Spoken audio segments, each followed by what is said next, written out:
Hi friends, ఈరోజు మన video ఏంటంటే టమాటా చట్నీ అండి. టమాటా చట్నీ చేసి ఎగ్ దోశ వేసానండి. ఎందుకంటే ఈ వర్షాల వల్ల మా సార్ వాళ్ళు నాకు సెలవు ఇచ్చారండి.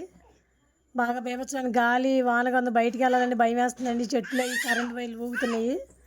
అందుకని చెప్పి పిండి తెచ్చుకుని ఇంట్లోనే వేసుకున్నానండి. అప్పుడప్పుడు అలా ఇంట్లో వేసుకుని తింటే చాలా బాగుంటుంది. బయట తినేదానికన్నా ఇంట్లో చేసుకుంటే చాలా బాగుంటుంది కదండి. అలాగే చేశానండి, ఎగ్ దోశ చేశాను. చూడండి, మీరైతే ఎగ్ దోశ ఎలా చేస్తారో కామెంట్ చేయండి అండి. మరి నేనైతే అలా చేశానండి. ఎందుకంటే బాగా వర్షాలు 4 రోజుల నుంచి తుఫాన్ అని చెప్తున్నారు కదా, అందుకని చెప్పి మా సార్ వాళ్ళు సెలవు ఇచ్చారు. చూడండి, చూసి మన ఛానల్ సపోర్ట్ చేయండి. చాలా భయపడుతున్నారు, ఎందుకు పల్లెటూరులో ఇప్పుడు కాకినాడ ఉప్పాడ అంతా చాలా ఈ బీభత్సంగా ఉందంటున్నారు.